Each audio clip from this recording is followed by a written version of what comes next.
बिस्मिल्लाहिर्रहमानिर्रहीम, अस्सलाम वालेकुम। मैं हूँ ज़ैफ़ा, आप देख रहे हैं ज़ैफ़ा व्लॉग्स। आज का जो व्लॉग है बहुत डिफरेंट होने वाला है क्योंकि आज हम आपके लिए लाए हैं एक बाइक का रिव्यू। बाइक भी कोई नॉर्मल नहीं है क्योंकि एक ऐसी बाइक है जो रोड पे बहुत कम आपको नज़र आती है। तो चलिए बाइक की तरफ चलते हैं और उनके ओनर से बाइक की डिटेल लेते हैं।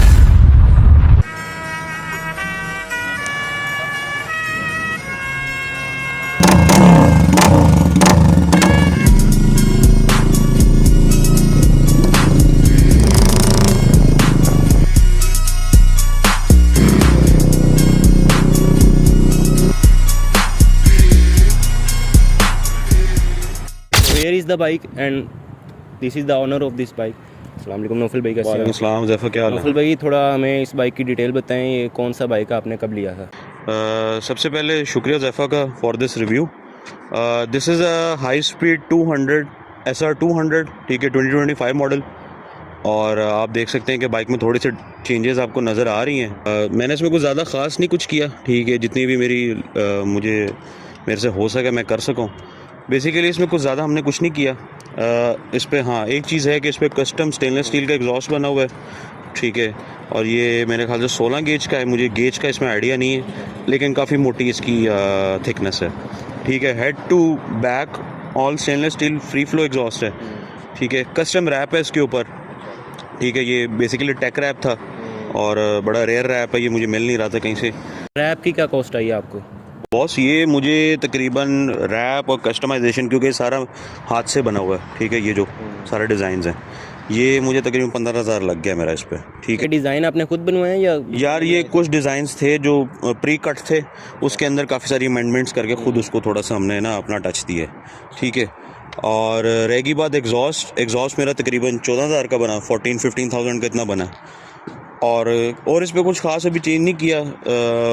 मोबाइल होल्डर लगाया, इट्स अ नेसेसिटी। और अभी फ्रंट के ऊपर एक अदर सैडल बैग लगाया है मैंने, और चीज़ें भी मंगवाई हुई इंशाल्लाह by the passage of some time उसको भी करेंगे। हाँ एक चीज़ जो मेन मैंने इसमें चेंज की है, एक तो HID लगाई है फ्रंट पे, और HID के साथ फिर मैंने इसके इंडिकेटर्स बदल दिए थे। हार्ले डेविडसन के स्टाइल के हैं, not Harley Davidson indicators, but उस स्टाइल के ही इंडिकेटर्स हैं। और कुछ खास अभी इसमें और चेंज नहीं किया है, लेकिन आहिस्ता आहिस्ता इंशाल्लाह इसमें और करेंगे। अच्छा नौफल भाई, ये तो हो गई मॉडिफिकेशन। जी। आप हमें बताएं इसका राइडिंग एक्सपीरियंस क्या है, मतलब आपको कैसा फील होता है इसकी, ये जंप्स पे कैसा रिएक्ट करता है आपको, आप बताएं ज़रा इसकी राइडिंग एक्सपीरियंस बताएं आप।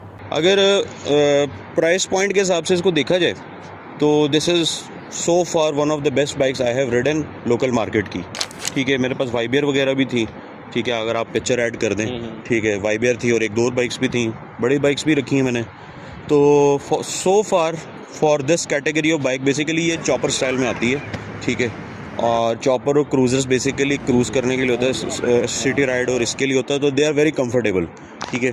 इसका मैंने सस्पेंशन सॉफ्ट किया हुआ है, ठीक है, और उसकी वजह से ना राइडिंग एक्सपीरियंस मेरा बड़ा अच्छा हो गया। तो ये है कि यार मज़ा कराती है, थोड़ी सी पेपी है। ये बाइक्स भगाने के लिए नहीं होती, मैं पहले क्लियर बता दूं, क्योंकि these bike are not for racing, these bikes are for cruising. तो बस ये है।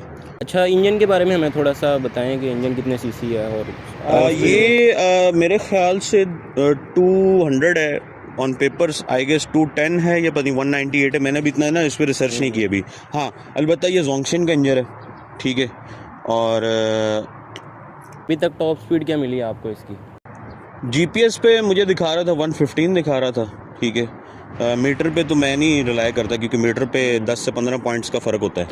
तो और ये क्रूज़ जो सबसे जो इसका ऑप्टिमल इसकी जो स्पीड है जिसमें मज़ा बाइक कराती है, वो है 80 से 95 के दरमियान में इट क्रूजेज़ वेल। अच्छा ये इंजन की हॉर्स पावर और टॉर्क बताएं। इसकी हॉर्स पावर मैं आपको वही बता रहा हूँ कि मैंने ना अभी इस पर इतना रिसर्च नहीं की। वैसे जो मेरे सुनने में आया था, it produces round about 15 horse power और 16 हॉर्स पावर, ठीक है। आप मेंशन कर दीजिएगा नीचे, मुझे ना अभी इतनी डिटेल्स इसकी याद नहीं है।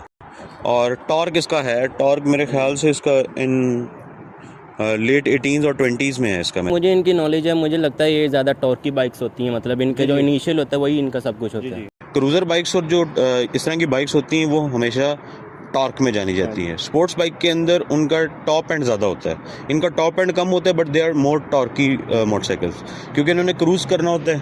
सेम एज एडवेंचर बाइक्स, उनमें दोनों का मिक्सचर होता है, ठीक है।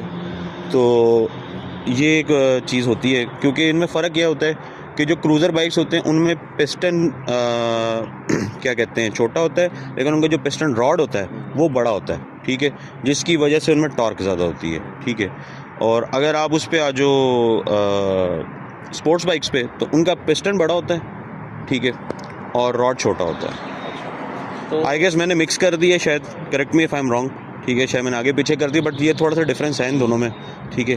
दीज बाइक्स आर फॉर उसके लिए, क्रूज़ के लिए। अच्छा, इंजन पे ही बात कर रहे हैं तो आप मेंटेनेंस के बारे में बताएं, मेंटेनेंस पे क्या क्या चीज़ें इंक्लूड होती हैं और कितने टाइम बाद आप मेंटेनेंस इसकी करवाते हैं? मैं इसमें कैंडल का ऑयल यूज़ कर रहा हूँ, ठीक है, और कैंडल मेड इन अमेरिका है, ठीक है। अच्छा, ये रिकमेंडेड बाय द कंपनी या आपने खुद रिसर्च की है?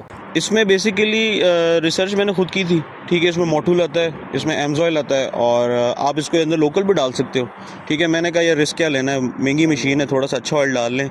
इसका फ़ायदा ये होता है कि अगर आप किक्स वगैरह या दूसरे डालोगे ना, तो उसमें ये होगा कि वो आपको ना फ्रीक्वेंटली चेंज कराना पड़ता है आफ्टर 1000 किलोमीटर्स। कैंडल और एम्सॉइल का ये फ़ायदा होता है कि आप उनको 2000 से 2500 चला सकते हो, ठीक है। और उनकी विस्कोसिटी और उनके जो मटीरियल, जो मैं वैसे किसी ब्रांड को बुरा नहीं कहता, but I have use a lot of oils, ठीक है, डिफरेंट बाइक्स। तो कैंडल और एम्सॉइल जो है आई फील के बहुत अच्छे ऑयल्स हैं, थोड़े से एक्सपेंसिव हैं, लेकिन अगर आप इनकी टोटल कॉस्ट निकालो ना तो वो कम पड़ते हैं। तो मैं कैंडल का यूज़ करता हूँ, इसमें 1040, ठीक है।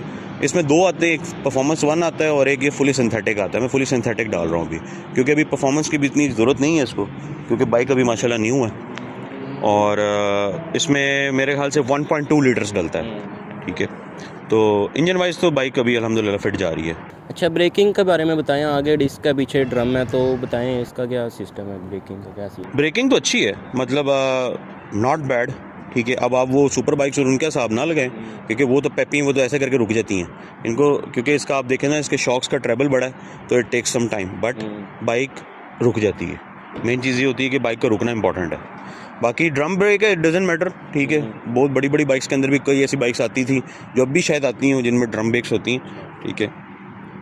क्योंकि हम लोग पाकिस्तानी हैं, और मसला ये है कि पाकिस्तानी ना भी हों, इधर ना इतना जो क्या कहते हैं उसको, डिस्क ब्रेक्स का ना इतना अभी फैशन नहीं है, लोगों को इसकी आदत नहीं है। वो क्या करते हैं, वाइबियर वगैरह में आई थी, लोगों के एक्सीडेंट्स बहुत है, क्योंकि उनको आइडिया नहीं था। क्योंकि डिस्क ब्रेक का थोड़ा सा ये होता है कि यार वो ज़रा थोड़ी स्ट्रॉन्ग होती है, ठीक है, उसकी ब्रेकिंग पावर ज़रा ज़्यादा तेज़ होती है, तो लोग कैलकुलेट नहीं कर पाते। अच्छा, इसके पार्ट्स के बारे में बताएं, क्या इसका शोरूम ही पार्ट्स हमें देगा या कहीं और से सोर्स करवाने पड़ेंगे, या आपने कभी कोई? मैंने तो ये बाइक OW मोटर से ली थी, टाउनशिप से, ठीक है। आपके पास ऑप्शन है, आप डीलर के थ्रू भी करा सकते हो, ठीक है। आप डायरेक्ट जो इनका मेन सोर्स है हैदराबाद में, वहाँ से भी आप मंगवा सकते हो, ठीक है। अवेलेबल तो हैं चीज़ें, बट थोड़ा टाइम लेती हैं, ठीक है। और पाकिस्तान है, पाकिस्तान में लोग ध्यान नहीं देते, तो कुछ ना कुछ भी होता है। मैंने भी इंडिकेटर्स इसी वजह से ऑन की, इसके चेंज किए। उसकी वजह ये थी कि यार ना महंगे बहुत हैं पार्ट्स, ठीक है। और महंगे होने की मेन वजह ये है कि सप्लाई कम है, डिमांड ज़्यादा है, ठीक है। अभी माशाल्लाह अभी ऐसे ऐसे चीज़ें इसकी आना शुरू हो गई हैं, थोड़ा सा टाइम लेती हैं, लेकिन आ जाती हैं। अच्छा, जितना आपका इस बाइक के साथ एक्सपीरियंस हुआ है, तो व्यूवर्स में से आप किसी को ये बाइक रिकमेंड करना चाहेंगे? मैं आपको सीधी सी चीज़ बताऊंगा कि for the price bracket you are getting a lot of things, ठीक है। अगर आप इसके भी प्राइस देखो तो ये पता नहीं 5 से 6 के दरमियान में है ये, ठीक है। YBR भी आपकी तकरीबन 5 की है, ठीक है। GS SC वगैरह भी इसी रेंज में आती है, CB 150F भी इसी रेंज में आती है, GR 150 भी इसी रेंज में आती है। तो अगर आप उन बाइकों के साथ इसको कंपेयर करें तो मेरा तो पहला ऑप्शन ही यही था, ठीक है। मुझे पता था छोटे मोटे रोले हैं इधर उधर, ठीक है, 19-20 का फ़र्क है, बट अगर आप देखा जाए कि जिस प्राइस ब्रैकेट है, प्राइस ब्रैकेट मेरे लिए बड़ी इंपॉर्टेंट थी, क्योंकि मेरे पास जितने पैसे थे उस हिसाब में दिस वाज द सूटेस्ट, ठीक है। ये मुझे सबसे ज़्यादा सूट की थी, तो मैं तो रिकमेंड करूँगा, ठीक है। बस इनका थोड़ा सा ये होता है कि इनको थोड़ा सा ज़रा ख्याल से रखना पड़ता है, ठीक है। आप देखें, आप चाहे 70 रख रहे हैं, चाहे आप 1000 cc रख रहे हैं, आप किसी भी चीज़ को ख्याल से रखेंगे, उसको मेंटेनेंस उसकी सही रखेंगे, वो चीज़ कहीं नहीं जाती, ठीक है। ये मेन चीज़ होती है।